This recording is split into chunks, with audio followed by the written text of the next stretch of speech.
رحیم۔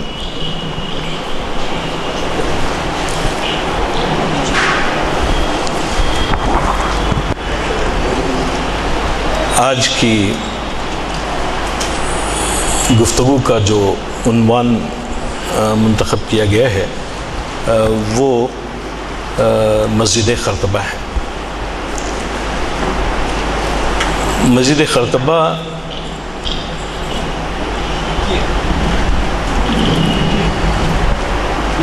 Spain میں ہے اور مسلمانوں کی عظمت، شان اور شوکت کی ایک یادگار ہے۔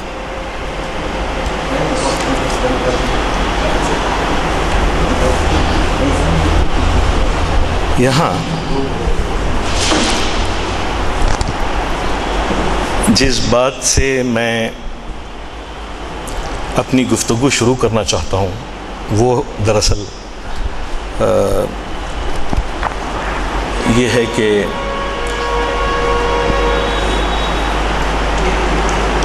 ایسا کیا ہوا کہ اسپین میں مسلمان بری طرح زوال پذیر ہوئے۔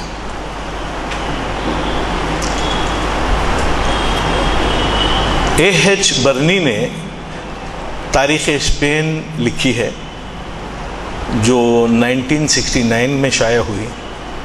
ویسے ہم لوگ اسپین سے متعلق بڑے لاپرواہ رہے ہیں۔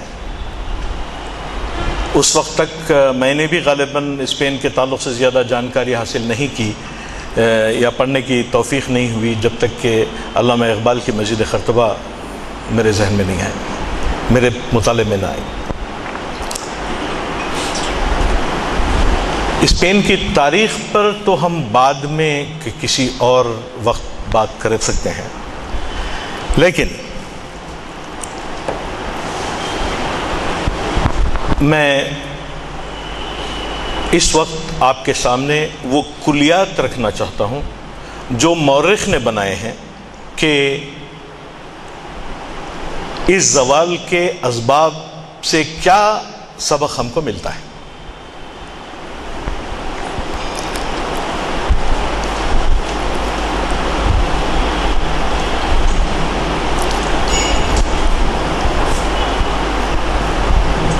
یہاں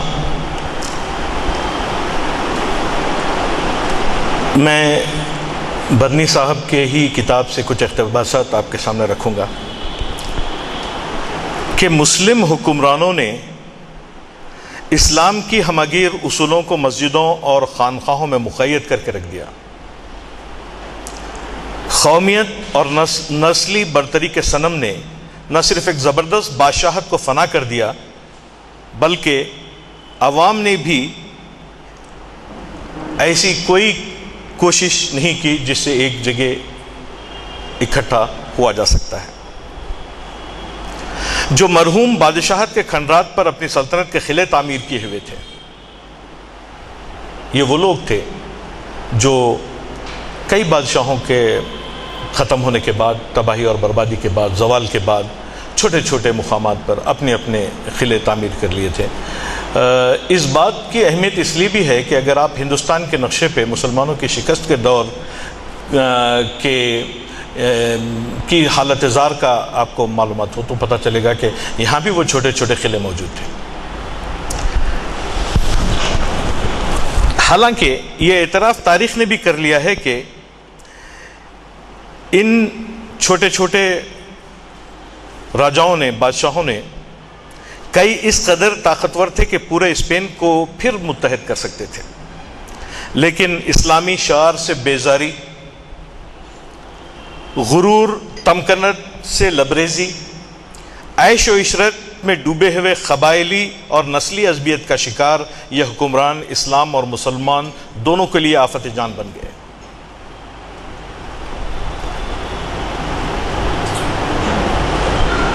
یہاں تک کہ دشمنان اسلام کو اس بات کا موقع فراہم کر دیا کہ وہ ضرب کاری لگا سکیں۔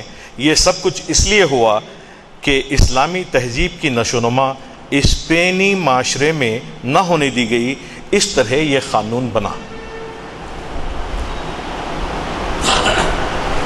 مسلمانوں کی تباہی اس وقت لازمی ہوگی جب کہ وہ خود اپنے ہاتھوں اسلام اور مسلمانوں کی تذلیل کا سامان کریں گے۔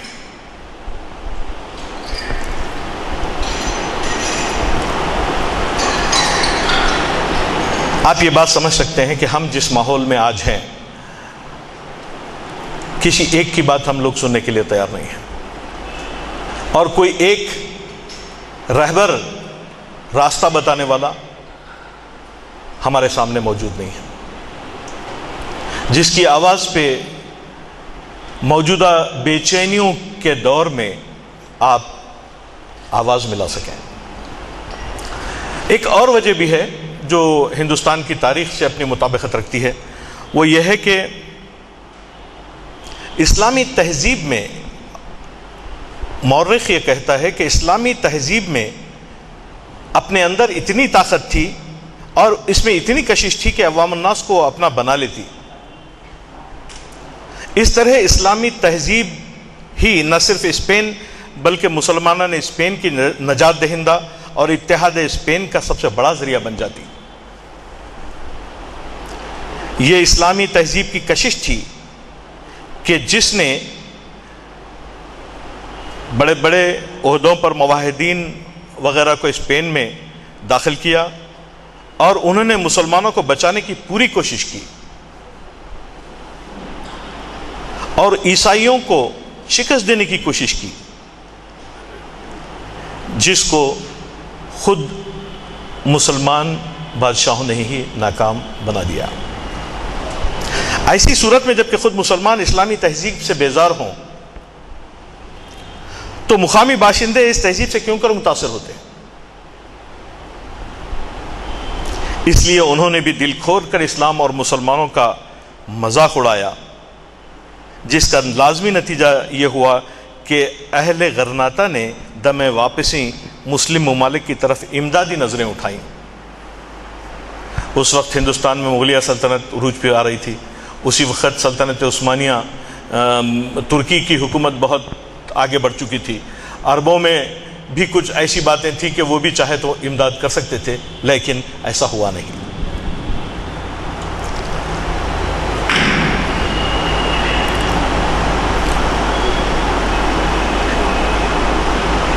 مسلم ممالک کی طرف امدادی نظریں اٹھائیں تو باوجود اس کے کہ اس وقت بڑی بڑی مسلم حکومتیں افریقہ، ایشیا اور ترکی میں قائم تھیں، کسی نے جواب دینا پسند نہ کیا۔ چنانچہ مسلمانوں کے لیے دوسرا قانون یہ بنا، دوسرا لا یہ بنا، دوسرا کلیہ یہ بنا کہ اسلامی تہذیب اگر مسئلے کی بنا پر سیاست پر حاوی نہ کی جائے اور مساجد و خانقاہوں میں ہی مقید رکھی جائے، پھر مسلمانوں کے لیے واجب الاحترام ہے اور اس کا مذہقہ اڑانا مسلمانوں کا تاریخ کا دیباچہ بن گیا۔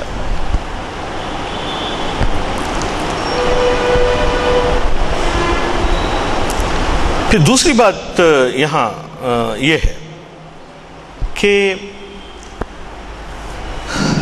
تیسرا قانون، ہم نے ایک قانون یہ بتایا کہ جب آپ مسلمانوں اور اسلام کی تذلیل خود کریں تو پھر آپ کو تباہی اور بربادی سے کوئی نہیں بچا سکتا۔ دوسری بات ہم نے یہ دوسرا قانون جو تاریخ کے اس مطالعے سے بنتا ہے وہ یہ کہتا ہے کہ جب آپ نے اسلام کی ترویج و اشاعت کا کام نہیں کیا تو دوسرے لوگ اس کو مذاق بنا کے پیش کریں گے اور وہ ایک دوسرا کلیہ بن جائے گا اسلام اور مسلمانوں کی، اسلام کی تو کیا، مسلمانوں کی ناکامی کا۔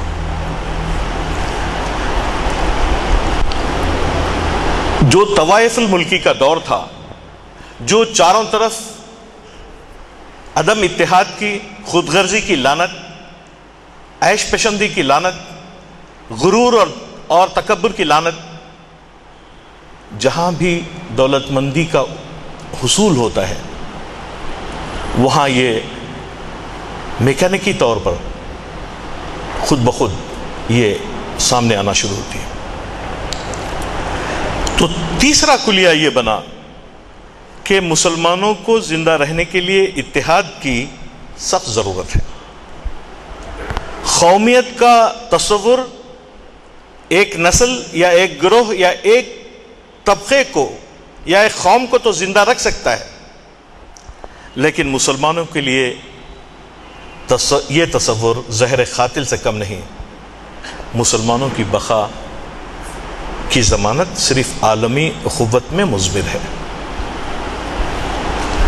یہ تیسرا قانون اسپین کی تباہی سے، یہ تیسرا سبق ہم سیکھ سکتے ہیں، اور آپ یہ غور کر کے دیکھ سکتے ہیں کہ یہ چیزیں ایسی نہیں ہیں کہ ہم نے ان کو کہیں دیکھا نہیں ہے۔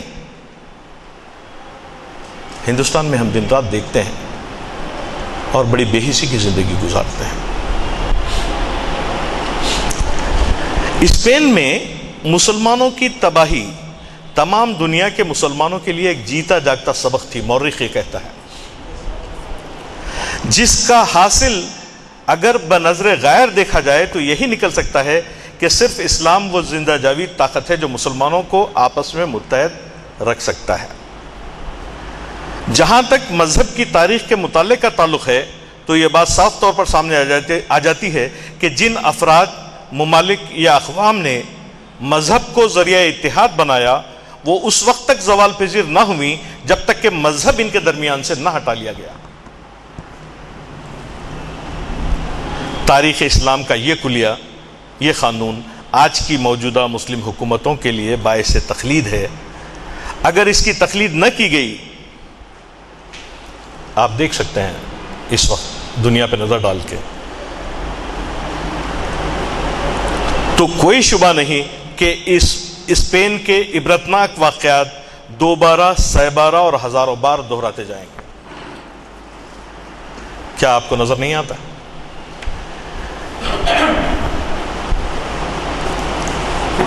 پھر اس کے بعد، اس کلیے کے بعد ایک بات اور سامنے آتی ہے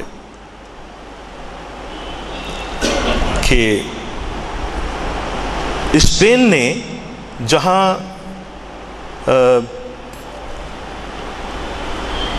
بے شمار شعبوں میں انتہائی ترقی کی تھی، یعنی یہ پوری 700-800 سال کی جو تاریخ ہے، مسلمانوں کی علمیت، ان کی ٹیکنالوجی، ان کے فن، ان کی اقتصادی حالت، یہ تمام ترقی اور عروج کی منزلوں پہ تھی۔ لیکن جب خاتمے کا زمانہ آیا تو لوگ انتہائی خود غرض ہو گئے۔ زکوٰۃ کا کانسیپٹ وہاں رہا نہیں، پروڈکٹیوٹی، پیداواری معاملات میں خود غرضی کو جب بڑھاوا ملتا ہے تو آپ کا پڑوسی بھوکا ہو جاتا ہے، آپ کے بازو کا شہر بھوکا ہونے لگتا ہے۔ تو یہ تعاون کی کیفیت کی غیر موجودگی میں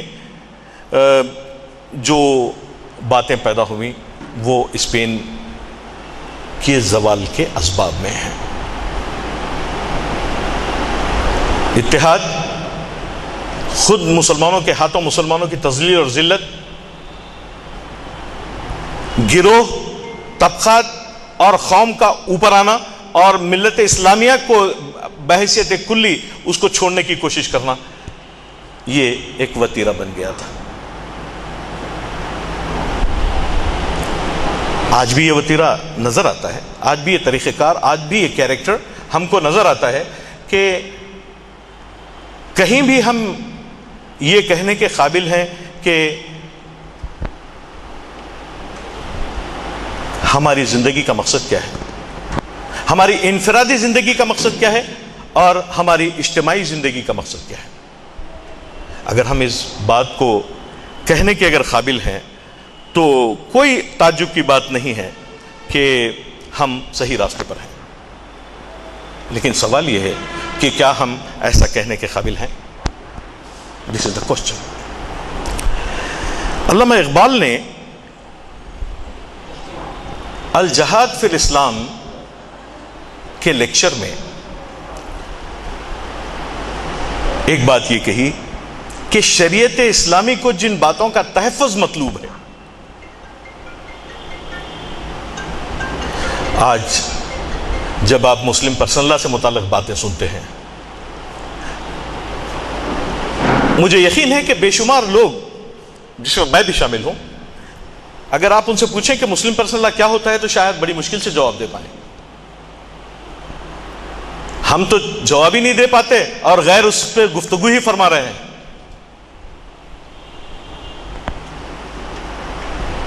تو علامہ اقبال نے الاجتہاد فی الاسلام، reconstruction of religious thought in Islam کے لیکچروں میں سے ایک، اس میں انہوں نے یہ کہا کہ شریعت اسلامی کو جن باتوں کا تحفظ مطلوب ہے وہ ہیں دین، نفس، عقل، مال اور نسل۔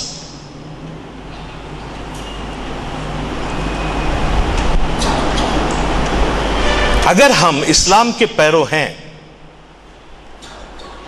اسلام کو مانتے ہیں، اللہ تعالیٰ سے ڈرتے ہیں، دن رات تقوی کی بات کرتے ہیں، تو پھر آپ کو قرآن کے تمام احکامات کی پیروی کرنی پڑے گی۔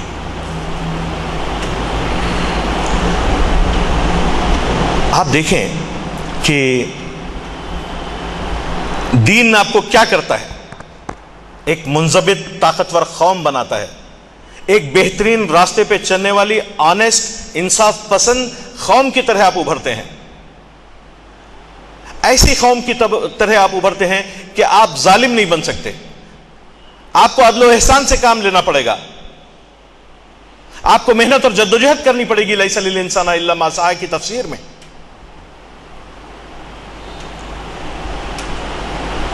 آپ کا مال اس لیے محفوظ ہے کہ وہ اللہ تعالیٰ کی امانت آپ کے پاس ہے، اور آپ کو اپنی آل اولاد کی تربیت کرنی ہے۔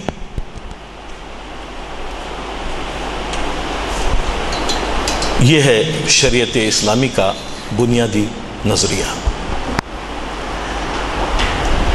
اگر ہم ان باتوں سے کوئی سبق حاصل کرنا چاہتے ہیں، کچھ جاننا چاہتے ہیں، تو ہم اپنے اسٹیٹس کا تعین کریں کہ ہم کہاں ٹھہرے ہوئے ہیں۔ کیا ہم اسلام کی ایک انتہائی بنیادی اور چھوٹی سی ضرورت کی تکمیل کے قابل ہیں کہ مال کی، نسل کی، عقل کی، نفس کی طرف ہم توجہ دیتے ہیں؟ اپنے نفس پر سے دیکھیے، لیکچرز کا ایک کانسیپٹ یہ ہوتا ہے کہ آپ کو وہ نہ بتایا جائے کہ جو ہے، آپ کو وہ بتایا جائے جو کہ آپ کی سوچ سمجھ اور ذہن میں قبول کرتا ہے، وہ بات آپ کے ذہن میں آ جاتی ہے۔ تنقید، ناقدانہ انداز،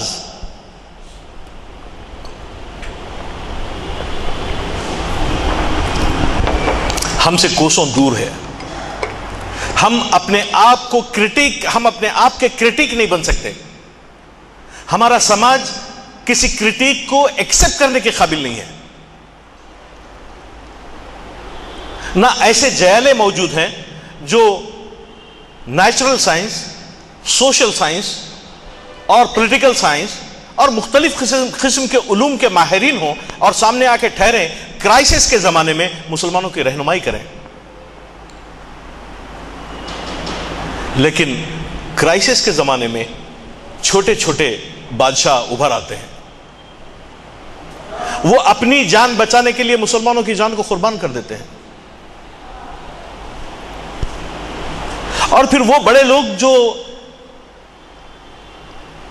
اللہ تعالیٰ کی طرف سے کچھ ذمہ داریاں ان کے اوپر ہیں، اللہ تعالیٰ نے انہیں نعمتوں سے نوازا ہے، تو وہ لوگ غرور اور تمکنت اور تکبر کا شکار ہیں، جو کبھی کسی محروم شخص کے سامنے کھڑے ہونے کے لیے تیار نہیں ہوتے۔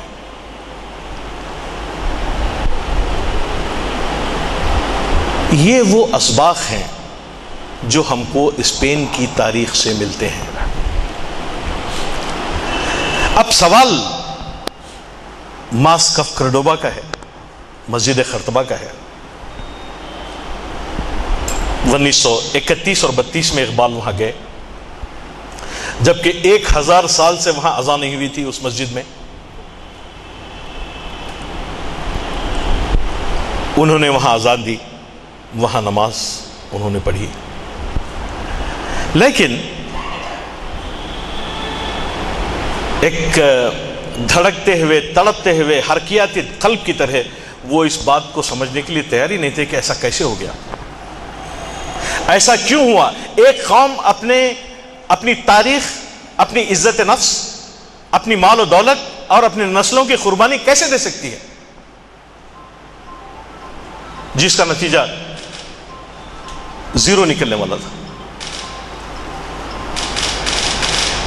یہ بات اقبال کو سمجھ میں نہیں آئی، لیکن اقبال کے پاس ایک اہم بات یہ تھی کہ وہ تاریخ کے اس دھارے کو ایک فطری عنصر کے طور پر تسلیم کرتے تھے، پھر مر کے جی اٹھنے والی قوم کو تیار کرنا چاہتے تھے۔ اس لیے انہوں نے مسجد خرطبہ کی نظم میرا خیال ہے کہ لکھی۔ اگر میں اس کی ادبیات اور ٹیکنیکلٹیز پہ جاؤں تو مجھے اس سے کوئی دلچسپی نہیں ہے، مجھے اس فکر و فلسفے سے دلچسپی ہے جو قوموں کو زندہ کرنے کے لیے سامنے لایا جاتا ہے، بنایا جاتا ہے۔ اب مسجد خرطبہ کے 4 اہم ٹاپک ہیں۔ ایک لحاظ سے تو ہم یہ کہہ سکتے ہیں کہ سورہ عصر سے اس کی ابتدا ہوتی ہے، کہ وہاں اللہ تعالیٰ والعصر کہتا ہے اور وتواصوا بالحق وتواصوا بالصبر پہ اس کو ختم کرتا ہے۔ اگر حق کیا ہوتا ہے؟ حق وہ سچ ہوتا ہے جس کو ہر آدمی کے سینے میں اللہ تعالیٰ نے اتار رکھا ہے، اس کے گہرائیوں میں وہ ملتا ہے، جب آپ اس کو چھپا دیتے ہیں تو وہ بھی کفر ہے۔ تو یہاں مسجد خرطبہ کی شروعات اس طرح ہوتی ہے کہ سلسلہ روز و شب نقش گر حادثات، سمپل اللہ تعالیٰ نے دنیا ایسی بنائی ہے کہ یہ روز اور شب صبح اور شام میں تبدیل ہوتے رہتی ہے۔ سلسلہ روز و شب اصل حیات و ممات، یہ حیات و موت کو کے اظہار کا ایک طریقہ ہے۔ سلسلہ روز و شب تارے حریر دو رنگ، جس سے بناتی ہے ذات اپنی خبائے صفات۔ ظاہر ہے کہ اللہ تعالیٰ نے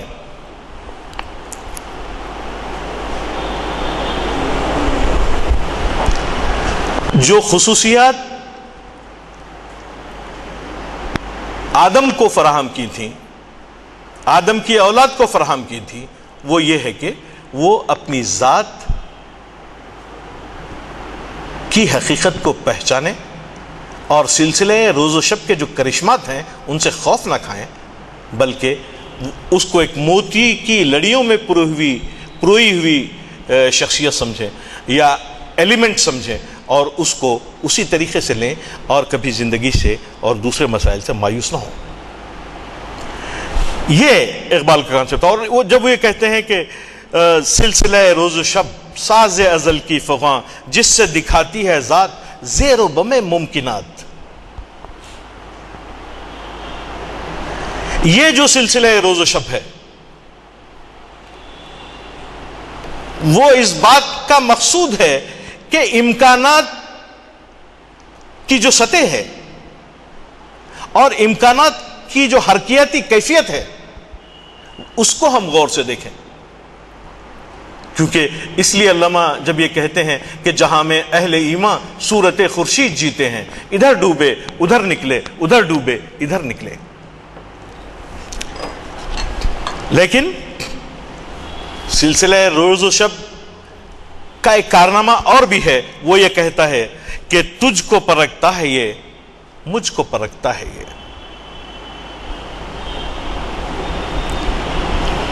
سلسلہ روز و شب سیرفی کائنات اس کائنات کا ٹچ سٹون ہے سلسلہ روز و شب. آپ وقت کی تبدیلی کی اس تسلسل کو، اس لڑی کو کہیں آپ پکڑ کے روک نہیں سکتے.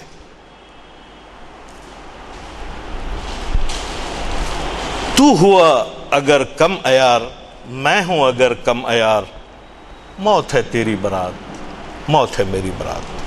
If you are not able to participate کائنات کے اس حصے میں اپنا حصہ لینے کے لیے اگر آپ نے جدوجہد نہیں کرنی ہے تو کیا ہوگا؟ اس سے نجات تو صرف موت دلا سکتی ہے.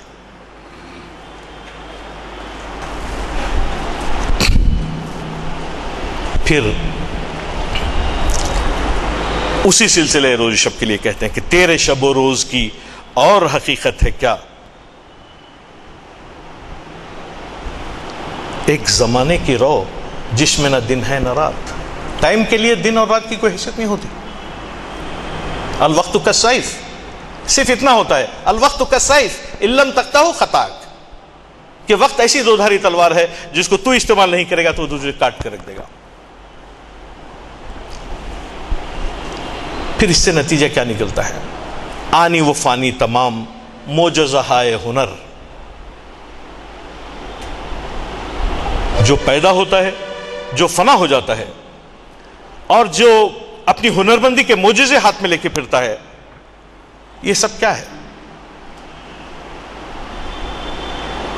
وقت کے ساتھ یہ ختم ہو جائے گا. کیونکہ اسی لیے کار جہاں بے سی بات، کار جہاں بے سی بات. یہاں تو نہ مٹ جائے گا ایران کے مٹ جانے سے، نشے میں کو تعلق نہیں پیمانے سے، ہے یورش تاتار کے افسانے سے، پاسباں مل گئے کعبے کو صنم خانے سے. مگر کعبے والے کیا کر رہے ہیں اس وقت؟ یہ اہم بات ہے. آپ کو اور ہم کو اقبال کنونس کرنے کی کوشش کرتے ہیں کہ بھئی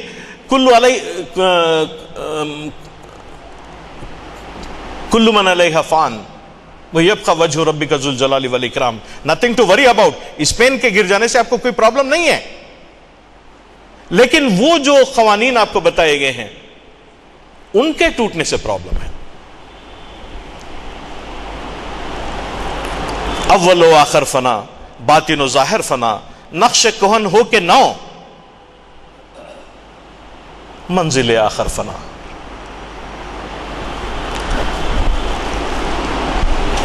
لیکن بات سیکھنے کی یہی ختم نہیں ہوتی، بلکہ اقبال یہ بتاتے ہیں کہ ان تمام فانی چیزوں میں ایک لافانی شے موجود ہے. اور وہ لافانی شے کیا ہے مگر اس نقش میں رنگ و سی بات و دوام، جس کو کیا ہو کسی مرد خدا نے تمام. اس کا مطلب یہ ہوا کہ مسجد خرطبہ مرد خدا کی تلاش اور جستجو میں ہے، کیونکہ وہی وہ کارنامے انجام دے سکتا ہے جو لافانی ہو. کیوں؟ Why? What is the reason? How it's possible?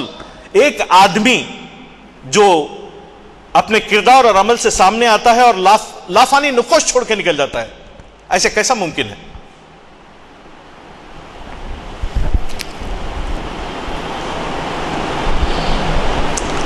وہ اس لیے ممکن ہے کہ مرد خدا کا عمل عشق سے صاحب فروغ، عشق ہے اصل حیات، موت ہے اس پر حرام.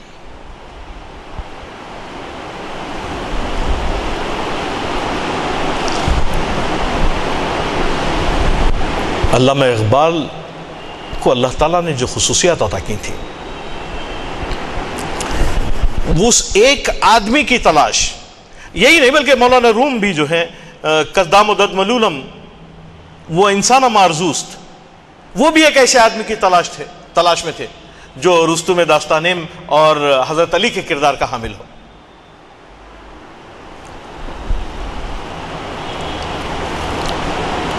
ایسے سمبلز، ایسا شخص جو مرد خدا ہو، اس کی تلاش اور جستجو کی ایک منزل ہے مسجد خرطبہ بھی.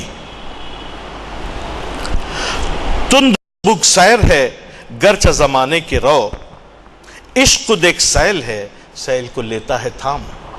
بہتے ہوئے پانی کو سنبھالنے کا کام عشق کر سکتا ہے کیونکہ وہ خود ایک سیل. یعنی بدلتے ہوئے حالات، تکلیف دہ اور مشکل حالات، بدلتے ہوئے زمانے، سلسلے روز و شب، ان سب پہ حاوی ہو سکتا ہے وہ مرد خدا جو عشق الہی سے متصف ہو. میں یہ جب بات کہہ رہا ہوں تو میں یہ نہیں کہہ رہا ہوں کہ یا وسعت افلاک میں تکبیر مسلسل والی بات کہہ رہا ہوں، یا خاک کی آغوش میں تسبیح و مناجات. وہ مذہب مردان خدا مست خداگاہ، وہ مذہب ملا و نباتات جمادات. علامہ اقبال کا مطالعہ حرکت اور عمل کو پیدا کرتا ہے. وہ ایسے شخص کی تلاش اور جستجو میں ہے جو آنےسٹ، باہمت اور باعمل ہو. یہ کوئی ایبسٹریکٹ کانسیپٹ نہیں ہے کہ جس کو آپ کو وجود میں نہیں آئے گا، وہ آپ کو نظر نہیں آئے گا، ایسا کوئی کانسیپٹ نہیں ہے.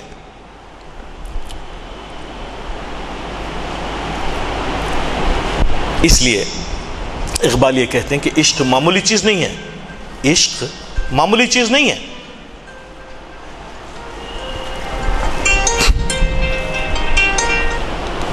عشق ایک ایسی چیز ہے کہ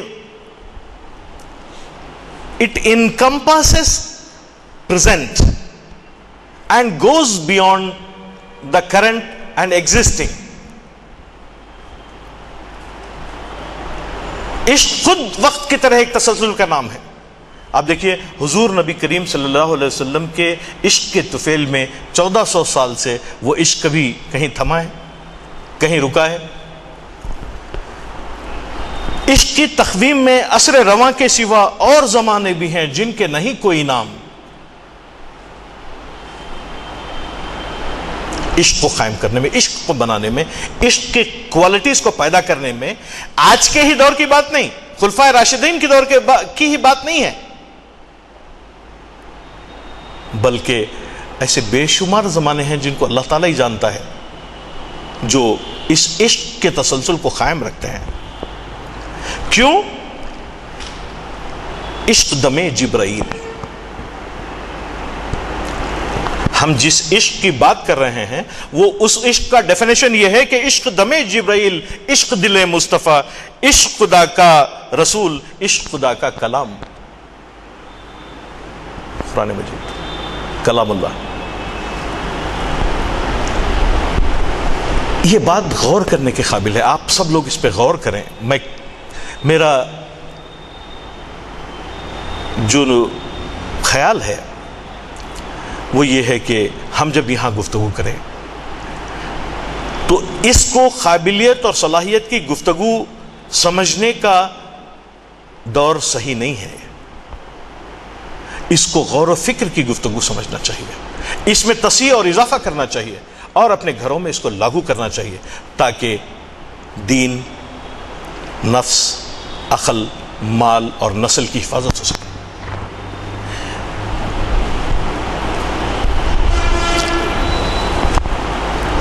عشق خدا کا رسول، عشق خدا کا کلام. عشق کی مستی سے ہے پیکر گل تابناک. اس عشق کی مستی سے یہ مٹی کا بنایا ہوا جو پیکر ہے وہ تابناک ہے. اس کے چہرے پر روشنی ہے، رمق ہے، نور ہے اور یہ تمام چیزیں ہیں. عشق فقیہ حرم، عشق امیر جنود. یہ مسجدوں اور خانقاہوں میں یا مساجد میں یہ فقیہ کا کام دیتا ہے، آپ کو راستے بتاتا ہے. اور اگر جنگ ہو تو یہ امیر سپہ سالار بن جاتا ہے. عشق فقیہ حرم، عشق امیر جنود، عشق ہے ابن السبیل. اس کے ہزاروں مقام. یہ علامہ اقبال کا ہی حق تھا کہ عشق کی اتنی جامع تفسیر وہ کر سکتے تھے. تو اس سے ہمیں یہ سبق ملا کہ ہم قرآن حدیث اور نبی کریم صلی اللہ علیہ وسلم کے اصولوں میں اتنا اندر چلے جائیں کہ اس کی جو ہے تپش ہم کو محسوس ہو، اور وہ تپش حرکیات کی توانائی بن کر باہر نکلے، حرکت اور عمل کی توانائی بن کے باہر نکلے، تب وہ کارنامے وجود میں آتے ہیں جو مرد خدا انجام دیتا ہے۔ عشق کے مضراب سے نغمہ تارے حیات، عشق سے نور حیات، عشق سے نار حیات۔ یہ ایک بات علامہ نے کہی، یہ ایک مقام ہے مسجد قرطبہ کا۔ اس کے بعد یہ خصوصیات جو کنسولیشن بھی ہیں کہ ہم نے تاریخ میں کہاں ہارا ہے، پھر ایک آپٹیمزم کی بھی امکانات ہیں۔ انہوں نے لاجیکلی ثابت کیا ہے کہ کسی سے مایوس ہونے کی ضرورت نہیں ہے، آپ کو اپنے آپ کو اس جدوجہد کے لیے ہمیشہ تیار رکھنا چاہیے جس کے لیے اللہ تعالیٰ نے آپ سے تقاضا کیا ہے بحیثیت اشرف المخلوقات۔ یہاں آنے کے بعد اقبال اس منزل پہ آنے کے بعد کہ عشق کے مضراب سے نغمہ تارے حیات، عشق سے نور حیات، عشق سے نار حیات، اے حرم قرطبہ عشق سے تیرا وجود۔ ایک مسجد جو ہزاروں سالوں سے بے اذاں تھی، وہ مسجد کہ پتھروں میں، چٹانوں میں، اس کی بناوٹ میں اقبال کچھ اور ہی دیکھ رہے تھے، اور یہ کہہ رہے تھے کہ یہ آج تک زندہ ہے تو اس کے پیچھے وہ مرد خدا کا عمل ہے، وہ مرد خدا کا ہاتھ ہے، اس کے پیچھے وہ عشق ہے جس کی وہ بات کر رہے ہیں۔ ہمیں بھی کچھ کارنامے اگر انجام دینا ہے تو مرد خدا بننا پڑے گا، اور وہ عشق حاصل کرنا پڑے گا جس کا جو کبھی بھی مٹ نہیں سکتا۔ یہ سبق ہے اس کا۔ اے حرم قرطبہ عشق سے تیرا وجود، عشق سراپا دوام جس میں نہیں رفت و بود۔ آنا جانا عشق کی اس میں نہیں ہے، یہ سراپا دوام ہے، یہ ہمیشہ باقی۔ دس از immortal، this is not a mortal being۔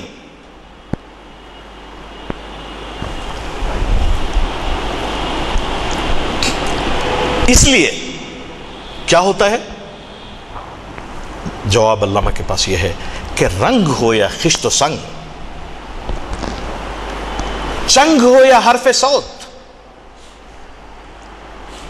اگر آپ پینٹر ہیں، اگر آپ اسکلپٹر ہیں، اگر آپ آرکیٹیکٹ ہیں، اگر آپ میوزیشین ہیں،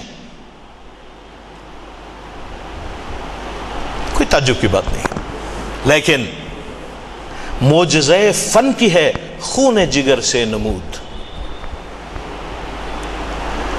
جس سینے میں معجزات نہیں ہوتے وہ گوشت خون کا ایک لوتھڑا ہے، اور اسلام کا تقاضا وہ پیدا کرنا نہیں ہے، اسلام کا تقاضا تو وہ پیدا کرنا ہے کہ جس کو معجزہ فن کی ہے خون جگر سے نمود کو ملے۔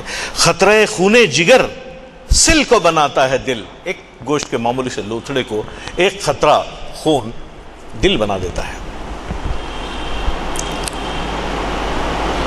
خون جگر سے صدا سوز و سرور و سرود، یہ سب میوزیکل نوٹ آپ کے سوز جگر سے نکلتے ہیں۔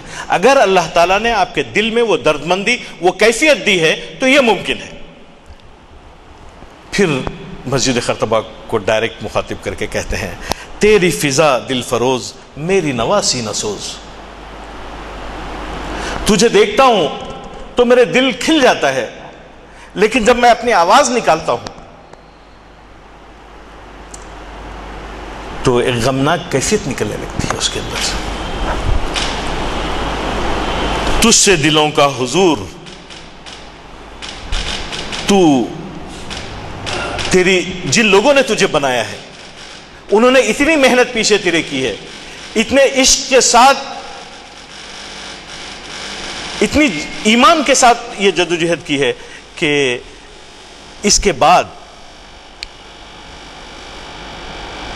یہ محسوس ہوتا ہے کہ تجھے دیکھتا ہوں تو دل کھنچا چلا آتا ہے۔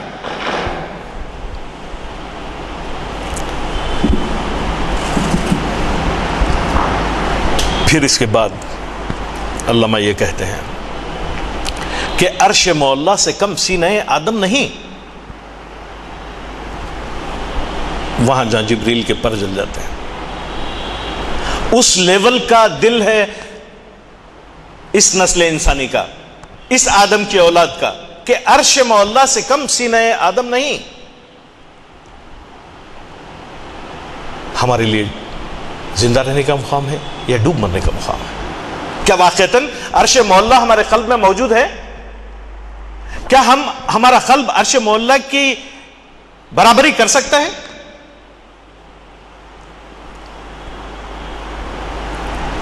گرچہ کف خاک کی حد ہے سپر کبود، جیسے یہ ایک مٹھی بھر مٹی کی، حالانکہ عرش مولا کے لیول کی چیز ہے ہمارے قلوب، لیکن اس کے ساتھ یہ بھی ہے کہ یہ ایک خاک کا معمولی سا ٹکڑا ہے، مٹی ایک مٹھی بھر مٹی ہے کف خاک، لیکن اس کے اندر یہ تمام خوبیاں ہوتی ہیں. پیکر نوری کو ہے سجدہ میسر تو کیا، فرشتوں کو اس کو میسر نہیں سوز و گداز سجود، یہ مجھے میسر ہے، یہ آپ کو میسر ہے، یہ تمام خلیفۃ اللہ فی الارض کے کلیجے اور سینے میں موجود ہے. پھر اپنے آپ کو متعارف کر کے کہتے ہیں کافر ہندی ہوں میں، دیکھ میرا ذوق و شوق، دل میں صلات تو درود، لب پہ صلات تو درود. شوق میری لے میں ہے. کیوں میں یہ بات کر رہا ہوں؟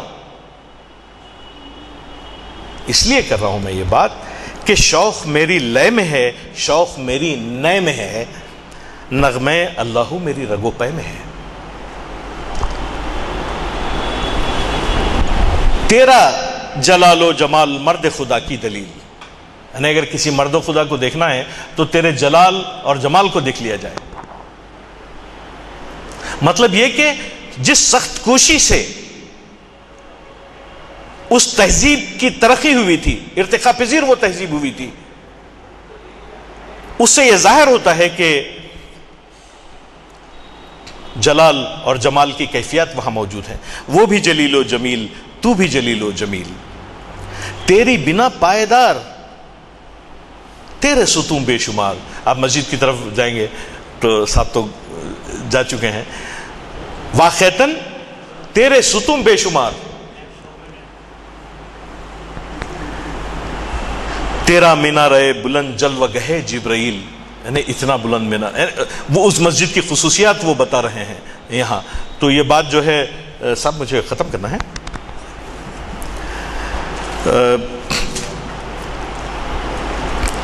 مٹ نہیں سکتا کبھی مرد مسلمان کے ہے، یا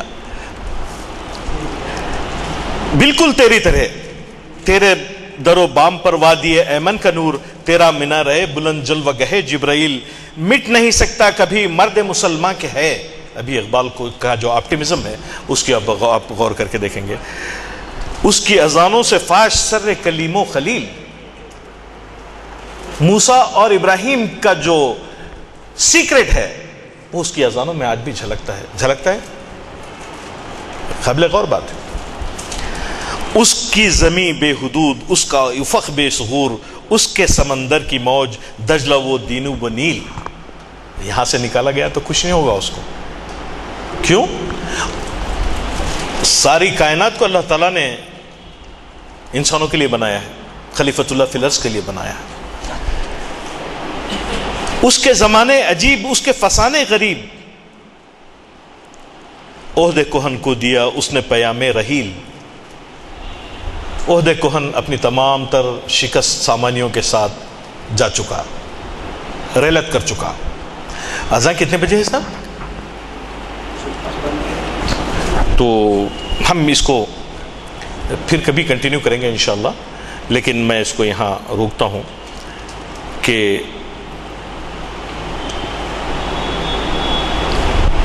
جو صفات مرد مومن کے ہیں اس کی وجہ یہ ہے کہ یہ مرد سپاہی ہے، اس کی ذرا لا الہ، سائے شمشیر میں اس کی پناہ لا الہ. اور تجھے دیکھنے کے بعد ہے مسجد خرطبہ، تجھ سے ہوا آشکارا بند ہے مومن کا راز، اس کے دنوں کی تپش، اس کے شبوں کا گداز۔ شکریہ۔ اب اس کو ہم یہیں ختم کریں گے، پھر انشاءاللہ اس کو کنٹینیو کریں گے، کیونکہ یہ اب 5 منٹ 10 منٹ کی بات تو ہے نہیں، لیکن یہ یاد رکھیے کہ تجھ سے ہوا آشکارا بند ہے مومن کا راز، اس کے دنوں کی تپش، اس کے شبوں کا گداز۔ اب ہم جس نسل سے یہ بات کرنا چاہتے ہیں یا کہنا چاہتے ہیں کہ وہ کہاں ہے؟ دنوں کی تپش کا مطلب یہ ہے کہ حرکت اور جدوجہد کے ذریعے ایک نئی دنیا کی تخلیق اور کارنامے انجام دینے کی خواہش، اور راتوں کو اللہ تعالیٰ کے حضور میں گڑ گڑا کے اپنی کامیابیوں کی تمنا، عالم اسلام کی کامیابی کی تمنا، انسانوں کی کامیابی کی تمنا۔ بہرحال مسجد خرطبہ اقبال کا وہ پیس ہے، اس کو ہم چاہیں تو لٹریری کرٹیسزم کے طور پہ بھی پڑھا جا سکتا ہے کہ کس انداز میں یہ مثنوی لکھی گئی ہے، یا اس کی ادبیات کیا ہیں، اس کے تقاضے کیا ہیں، اس میں کون سے نئے کلیات اور میٹافر اور سیملیز استعمال کیے گئے ہیں۔ I am not interested. I am interested in the message. ہو سکتا ہے کہ ادبی ذوق کے حامل صاحب اس تعلق سے بات کریں، لیکن مسجد خرطبہ ایک نیا سبق ہے، ایک نئے دور کی علامت ہے، اور میری خواہش یہ ہے کہ آپ لوگ اس کو گھروں میں پڑھیں۔ بہت ڈیفیکلٹ مسئلہ ہے، میں خود بھی جب سوچتا ہوں اس پہ کام کرنے کی کوشش کرتا ہوں تو بہت تکلیف، یعنی اپنی قابلیت میں کمی کا احساس بھی ہوتا ہے۔ اللہ تعالی ہم کو توفیق عطا فرمائے۔